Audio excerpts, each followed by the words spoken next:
Good afternoon, everybody. Again, my name is Fred Cooley, and I am delighted to participate as the facilitator of the discussion with Tom MacArthur this afternoon regarding his experience in World War II. As was mentioned earlier in the introduction, this is going to be a facilitation in that Tom is going to tell us a little bit about his experience. I'm going to interject some questions to further probe some of his insights that he's gained from his experience. And at the end, we're going to turn it over to you for an opportunity to ask any questions that you might have. So Tom, good afternoon. Thanks for joining us today. Thank you, Fred. When did you first start thinking about serving in the armed services, Tom? And tell us a little bit then about your experience. Well, at that time of life, the United States had been attacked, and everybody was very patriotic, and signs were all over the country with Uncle Sam wants you, and so I decided at that time, along with my other friends, that it was time to join, even though we were quite young.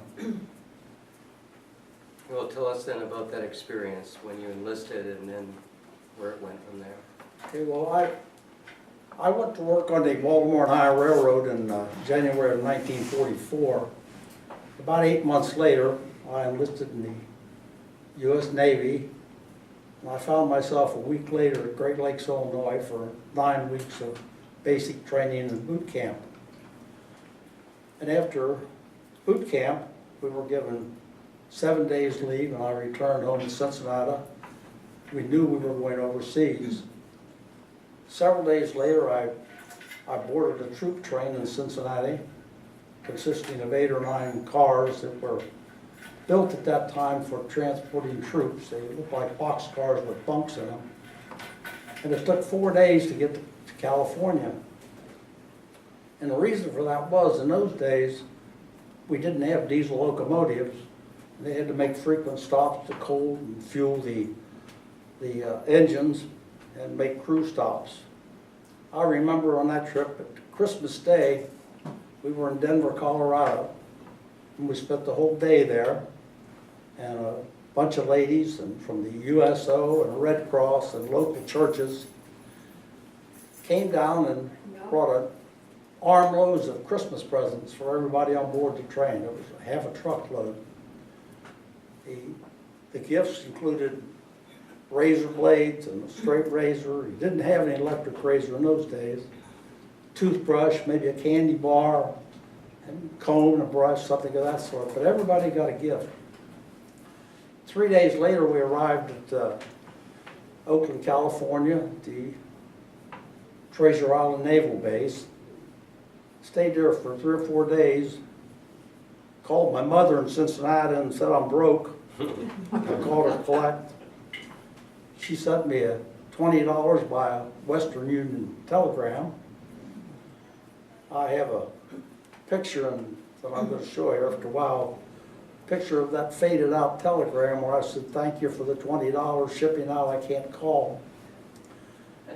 Anyhow, along with some Marines and Army personnel and Naval personnel, we boarded a troop ship, and going under the Golden Gate Bridge was probably the biggest memory I've ever had. We were all on the upper decks, and we looked up at that Golden Gate Bridge, and at that time, I guess I was more scared than anything, because you realized, are you ever going to see that again? And you knew you were going out in the Pacific Ocean where the Japanese controlled a big part of it with submarines and airplanes. But 5 days later, we landed in Finch Haven, New Guinea.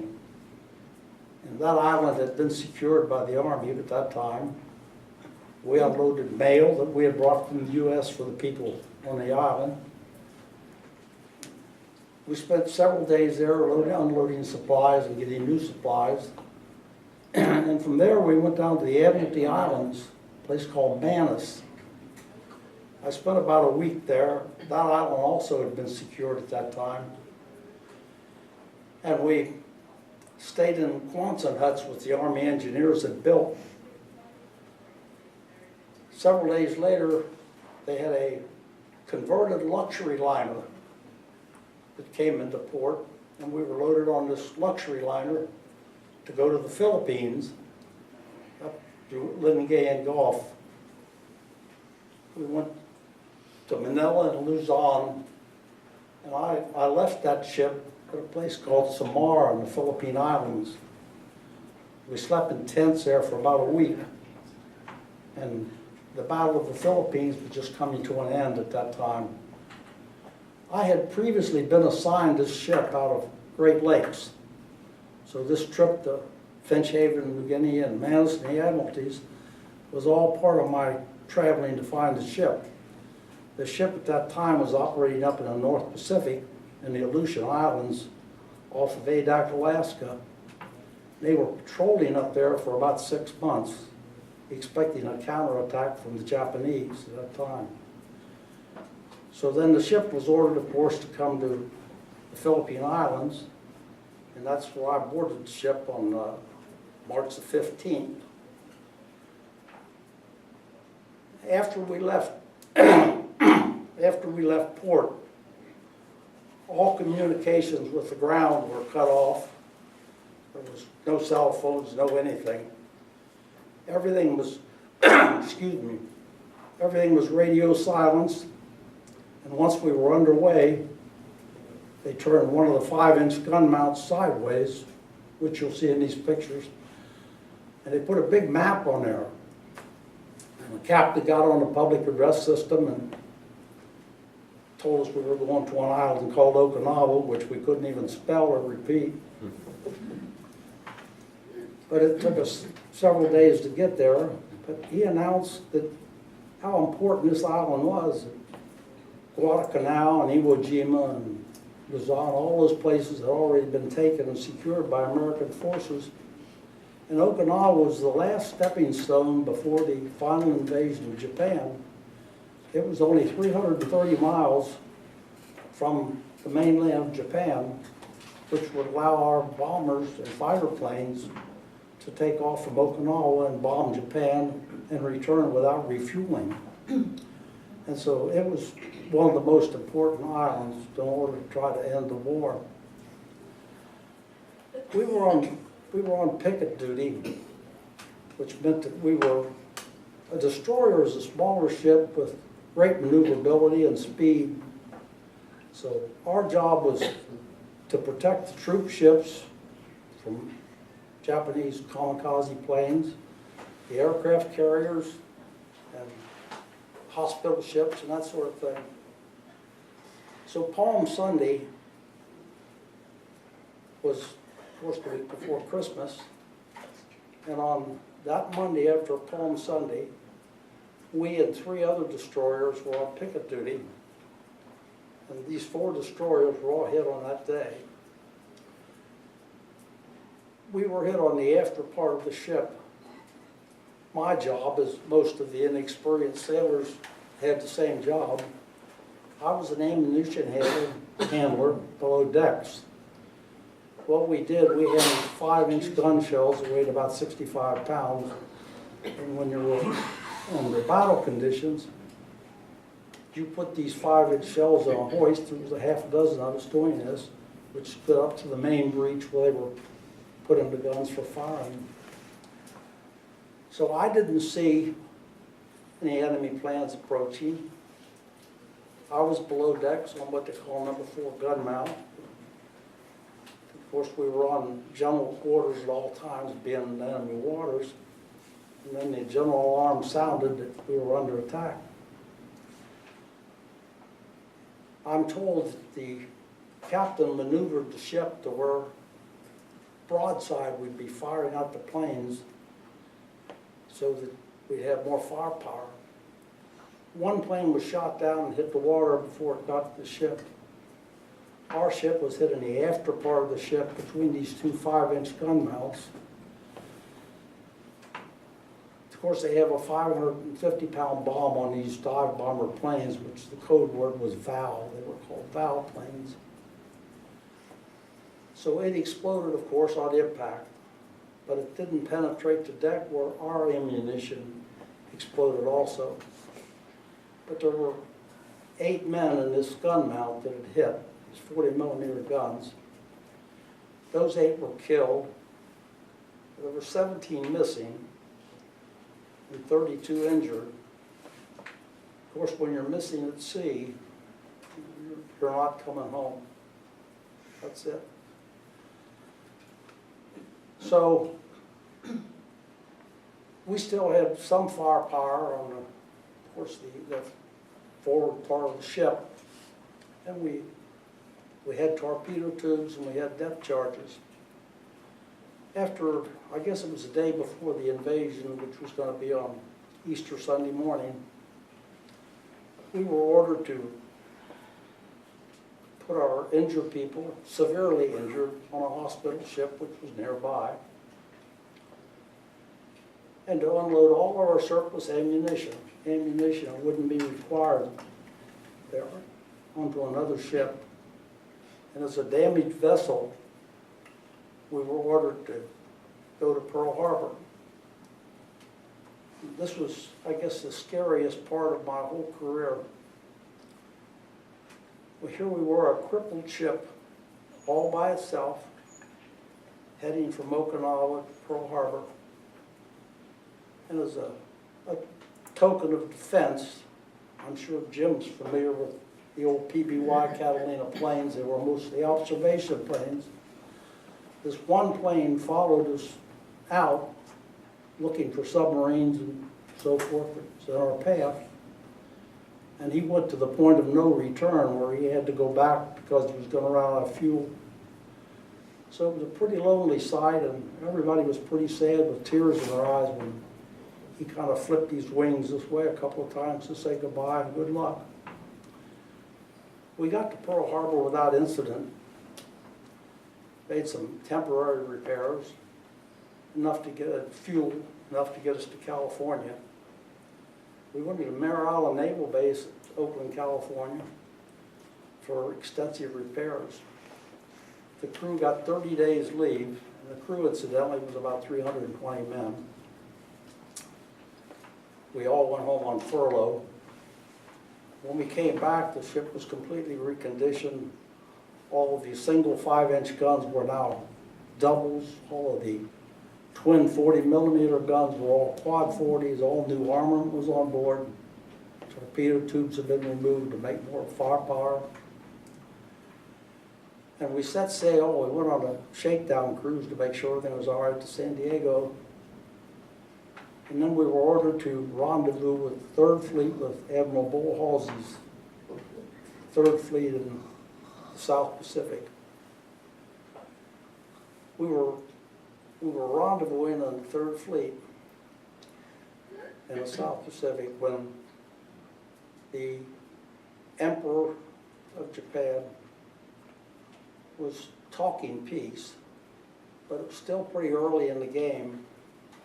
And Franklin Roosevelt had died in April, whom in my opinion was one of the greatest presidents this country's ever had.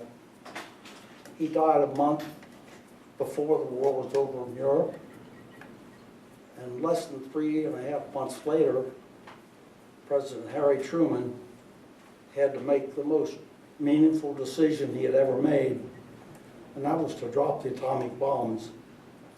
The atomic bombs had been tested at Los Alamos in New Mexico, and our people were really aware of what devastation would really occur with the atomic bombs. And fire and complete devastation. But he made this decision, and the first atomic bomb was loaded onto an airplane called the Enola Gay, and that was the pilot's mother's name, and he had named the plane. I'm sure a lot of you remember that name over the years, and there was some songs made about it and so forth. But that first bomb was dropped on August the 6th on Hiroshima. And 3 days later,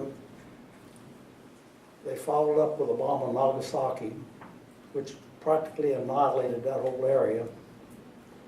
And then the Emperor was asking for peace. Of course, like I say, we were rendezvoused with his 3rd Fleet, which was prepared for the invasion of Japan.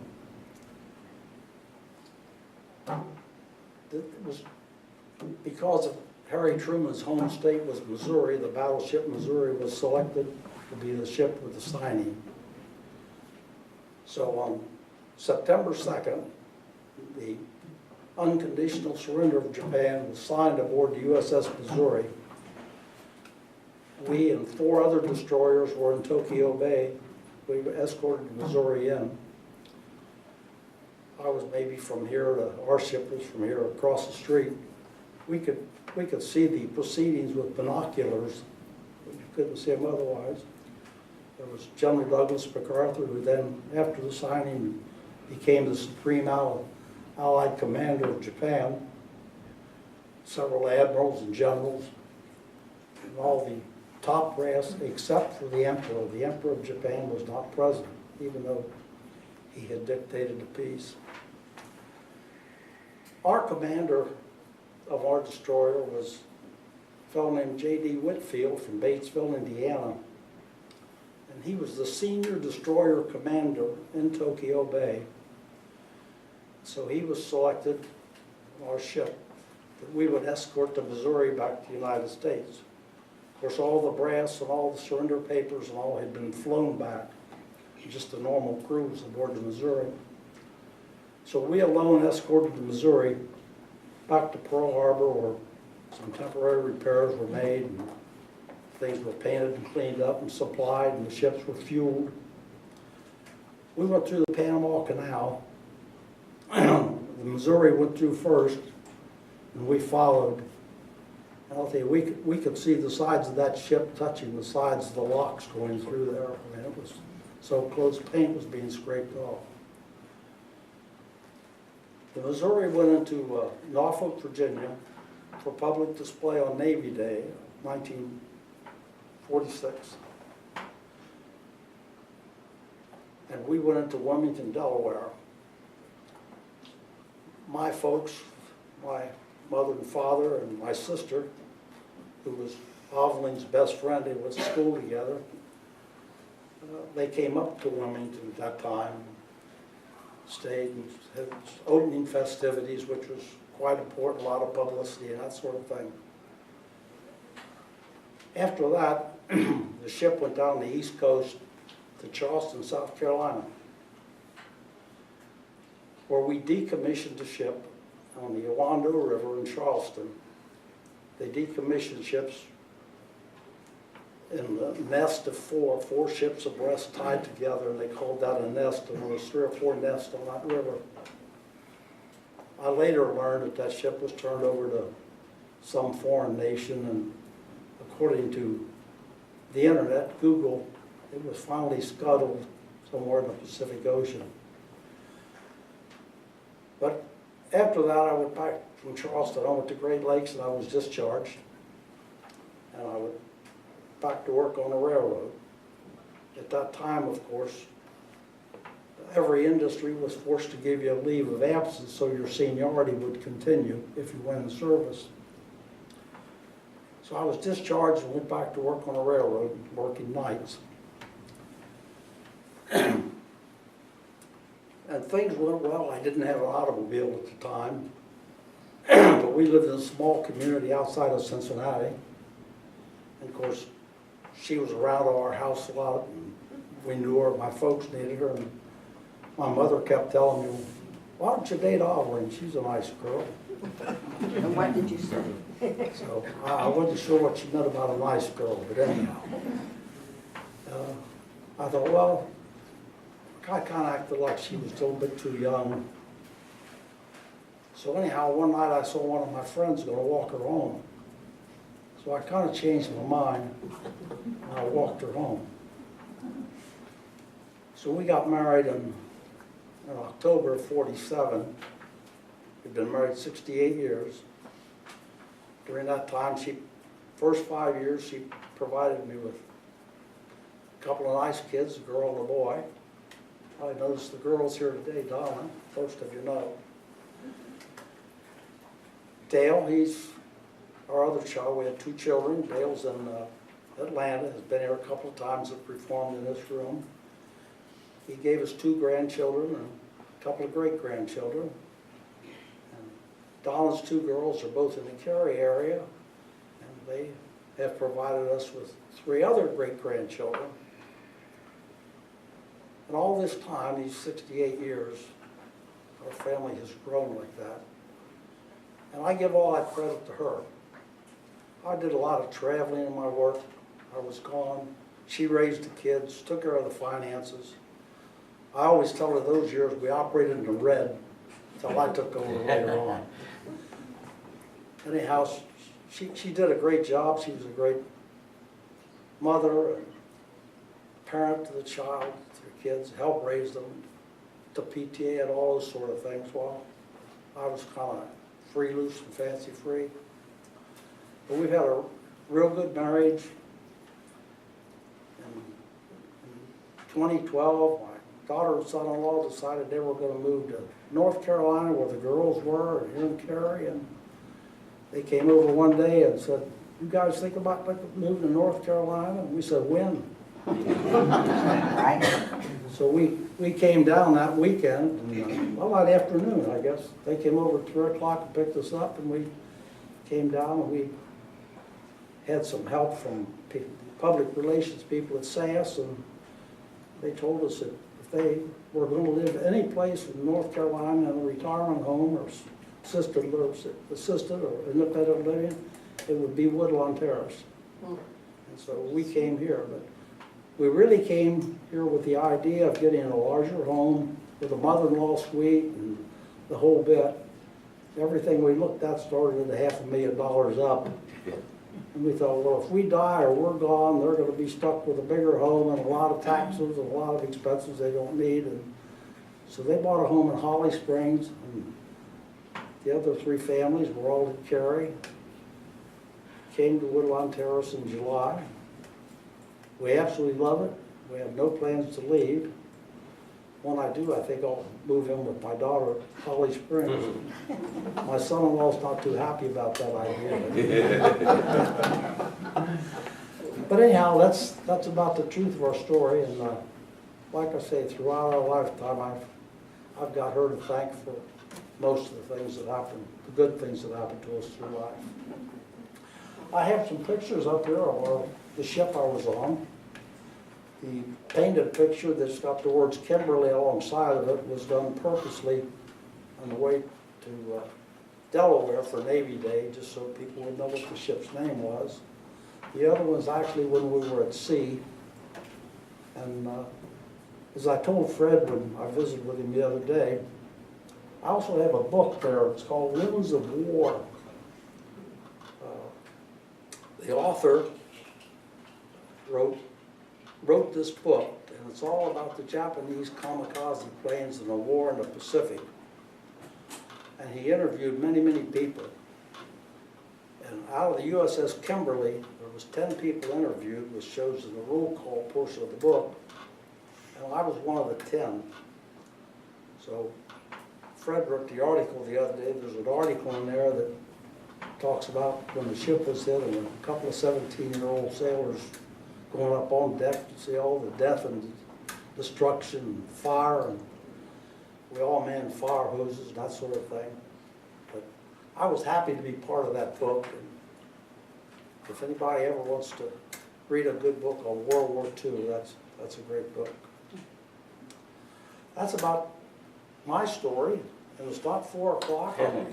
You don't have to say shut up until it's 4 o'clock. So Tom, a very impressive recollection of events. We appreciate that intro into your experiences. As you think back on your experience of having gone to war, how would you say that war changed you? Being so young, it made me grow up. I feel like I grew up overnight, really. And I think Jim was about the same age when he went in, and it just made a man out of you quicker than it would in normal times. Mm-hmm. And what would you say, I'm sure there are many of these, but what would be 1 or 2 lessons that you have taken away from that experience? Military discipline. That was the biggest thing. And I guess you accepted responsibility to know that your future was going to be a family and you had responsibilities in that regard. It just made a different person out of you.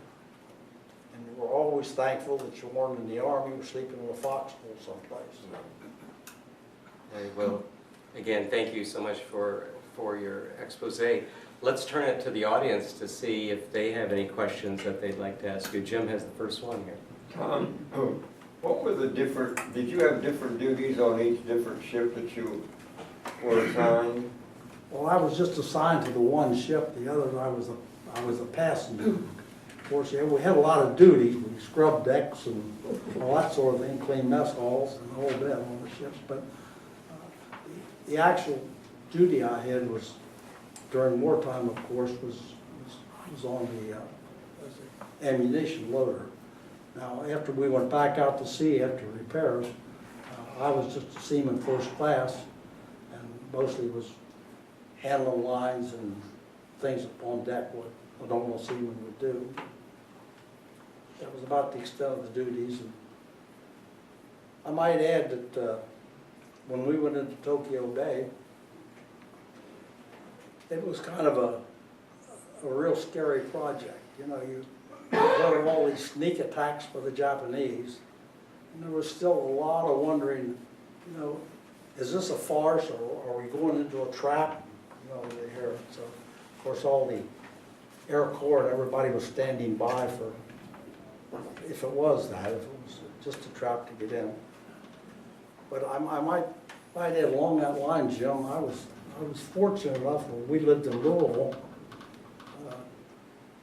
and my oldest granddaughter was in the senior at high school, and the teacher who was teaching American history asked if anyone knew of a volunteer that would come and talk to that class about World War II.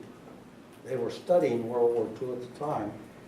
Of course, my granddaughter Rhonda raised her hand, and I was a volunteer.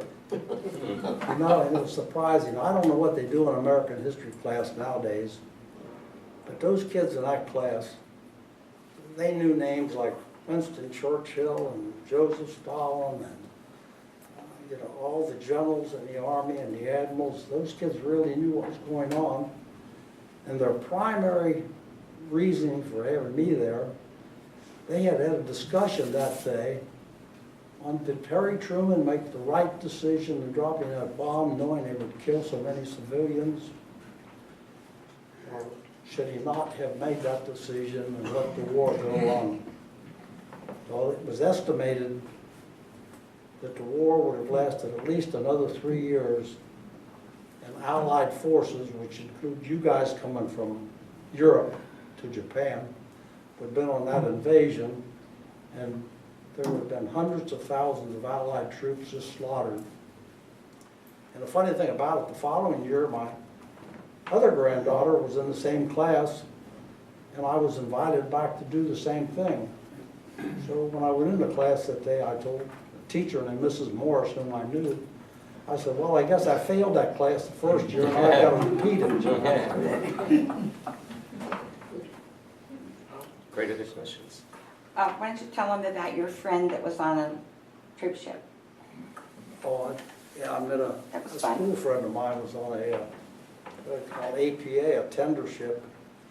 We were getting supplies and off of this ship one day, and we were tied up alongside of it, and I saw the name of the ship, and I thought, well, that's when Bob Miller was on that ship. So I asked permission to go over, and I said, well, if you go over, you got to go over one of those bosun chair. That's a line between the two ships, and you're back and forth. So anyhow, I went over and got with Bob, and we renewed friendship. So to meet somebody out in the middle of the Pacific Ocean that you went to school with or something else. But also, what about that girl's picture you had in your album that said us under it? I'd spent you're not supposed to, I told you to stay home. I spent a few days in Hawaii while ships were being repaired and stuff, and went out with this little Polynesian girl. Somebody took our picture, and in one of my photograph books I had U.S. under us. I always told her that's for the United States. So 20 years later, we went on a vacation to Hawaii, and we went to a luau. And all of a sudden, during the middle of Slough Owl, this great big 350-pound gal came out with one of those flags around her neck. And I punched over, she said, hey, that's that girl that's in your photograph.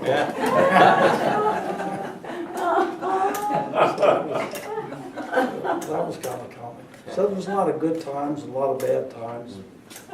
But I took a short public speaking course, attended a business course up at Greenbrier afterwards. And after all I've told you, in 40 years on the railroad, I retired in 1984.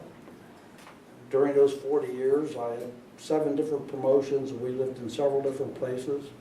And I retired as superintendent of operations for the railroad at the time. After, they say, well, what'd you do from 1984 on? Well, I was solicited by a railroad contractor who was just beginning in business if I would come with him just to open a lot of doors for the people I knew on the railroad in high places. And so I spent about 20 years on a very small part-time basis doing some PR work and some entertaining for him and opening some doors. So. And we got a lot of perks out of that. Spent some winters in Florida and that sort of thing. And that's about the story of the life, and we're here today, and we're going to stay. And we absolutely love it. Great. Are there any other questions from the audience in the back? Tom, were you ever seasick? Oh my goodness, yes. After looking at that Golden Gate Bridge, that was my first time on the ship. I guess we cried going under the bridge, but 10 minutes later we were heaving over the sides. But that was my first. That was the only time I was ever seasick. But you know, Robin asked that question. Robert also was on the destroyer, and they're commonly referred to as tin cans. And if you notice, his hat that he frequently wears has got tin can sailor on it. There's got it there. Where's your cat? I didn't bring it with me, but I have a hat that says World War II Kamikaze Survivor, and, but I didn't bring it today. Is there a question in the back there? Tom, I noticed that there was a baseball cap in the back of your car with a cardinal on it. I think you're a fan of the University of Louisville. Can you tell us a little bit about that? Yes, that's my granddaughter and grandson-in-law both graduated from the University of Louisville, so I am still a dedicated Louisville fan. And I guess what he's talking about, we had a little conversation last night. I have macular degeneration in my right eye, and I've taken shots in that right eye for about the last 5 years. 2 years in Louisville and 3 years here. Well, my eye doctor in Louisville, when I told him I was moving to North Carolina, I said, do you have any place you could recommend or a good doctor that's going to, I continue those shots in the eye? He said, I think the best eye institute in the world is located in Durham, and the director there is Dr. Cousins, and he says he's world renowned and he's known the world over. I would suggest you go there. So my daughter, of course, won't let me drive outside of Cary and Apex, so she had to take me to Durham. We met Dr. Cousins, and we went through all the formalities of who are you, where'd you come from, and all that sort of thing, and he finally said, well, I guess now that you've been here a while, you're a Duke fan. I said, no, I'm strictly a Louisville fan. He kind of looked at me and he said, you know, I don't think I'd have said that to somebody to give me a shot in the eye. So I'm still a Louisville fan. Now, Bob Jenkins doesn't agree with that. And we went to a ball game where Louisville played the Durham Bulls. And Bob proceeded to tell me all the way over there how bad we were going to get beat. Well, Louisville came out the champions on that game. So on the way back, I asked Bob on the bus, I guess, Steffi, you were probably driving. on the bus, I said, what was the name of that high school team we played tonight? So Bob thought we ought to have better competition. Anybody else? I really appreciate y'all coming. I thought we'd have a half a dozen or so, but. Seem to be a few more. I have one more thing he won't tell. He has Purple Heart. He doesn't deserve it, so he said. So they just picked his name out and sent it to him. And what did the citation say? I had a very slight hand injury, which is Paper not. cut? Is not. Good, Pat, good. We'll get even with you tonight. But it really isn't listed on my discharge papers. But when you get discharged, as all you servicemen know, you get your ribbons, Pacific Theater, the Okinawa, the whole bit. But you don't get the medals, you just get the ribbons. So some years later, after looking at something my stepbrother had done, I decided I was going to get my medals and a few little papers I had and go up the street to a store and buy a little square box and make a collage out of this with the medals when they came. So the medals came. I had to send my, what they call the DD-214, a copy of my discharge and my medical papers to them. Well, they saw this injury thing on there, and among the rest of the medals, they sent me a Purple Heart, which I felt like I did not deserve, and it was not originally issued. But my bossy daughter back there said, no, you're not going to make a small collage. I'm going to take everything and have it done commercially, and I will have a big 3 foot by 4 foot hanging on my wall, and it's got everything in it. And my granddaughter came over the other day and she took a picture of that in an 8 by 10 made, and it'll be one of those pictures. And the telegram that you sent to your mom is also in there. Yeah, it's in that collage, but it's all faded out where I said, thanks for the $20. Okay, well, thank you, everybody. Let's hear it for Tom. Thank you all for coming.